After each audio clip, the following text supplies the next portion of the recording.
So, David Sinclair had this theory that all of our cells have kind of a backup program. Mm-hmm. And you were talking earlier on that our cells build up damage. They, on average, they reproduce themselves every 7 years or so.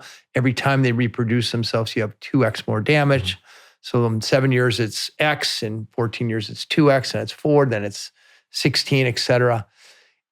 Is there anything over the horizon, any drug or genetic intervention that you're starting to see at your institute or elsewhere that suggests we'll be able to stop that fundamental damage, which is really the technical cause of aging? I don't think we're going to reverse what's going on in cells, but I do think we're going to enable generation of new cells, right? If I knock you off a bicycle and skin your elbow, your platelets come in and they cause clotting. And they also turn on stem cells, so you get new regeneration in skin cells. And then a month later, it's healed over. 3 months later, you don't even see the wound, right? Because stem cells get turned on there. So you can imagine every organ has those stem cells that are sitting there asleep, normally in our mid-20s. And if we can turn them back on to regenerate functional good cells, we're going to be able to be much more functional in our bones, in our muscles, in our heart, in our brain. And I do think that's something that will happen over the next several years, is we're going in an organ-specific way be able to enable stem cells. Most of what's out there now with stem cells is total bullshit. 99.9% of that is I just want to make a point. Most of what's out there with stem cells is total bullshit. It's 100%. As you go anywhere you have to go to a mall or go to a foreign country for it, there's something wrong there. Yes, most of what's going on. Why is it bullshit? You hear all kinds of people say, "Yeah, my knee wouldn't work, and I got stem cells. It was amazing." Or my shoulder. Some people do system-wide stem cells. Right. It's right now we don't have the ability. Shinya Yamanaka won the Nobel Prize for what's called Yamanaka factors, where he could take fat cells and make them go into stem cells. And now the first real clinical trials are trying to use them first in the eye, and then they'll use them in other organs. But it's still early days. Most of what's out there aren't real stem cells. They don't know what they're doing, and they can cause real problems and danger.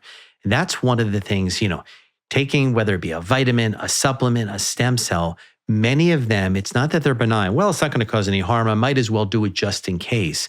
Many of them cause harm, right? Men who take vitamin E, in one of the largest studies done, have dramatically higher rates of prostate cancer.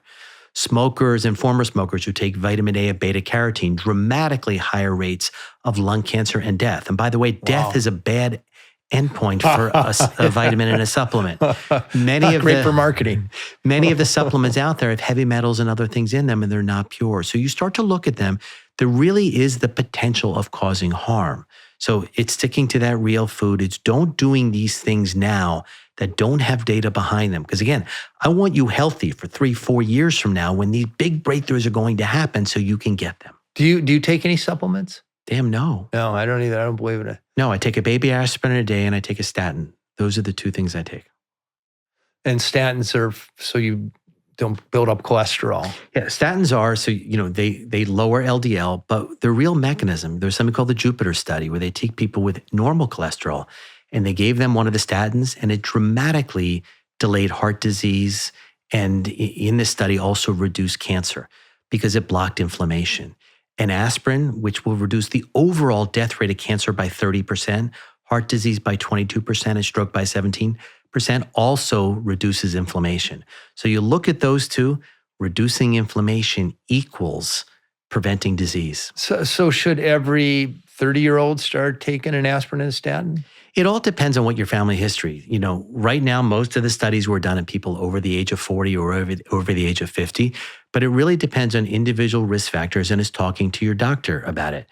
If everybody in your family died in their 50s of heart disease or there was significant heart disease in the families and elevated cholesterol, you probably want to be on a statin at a very early age.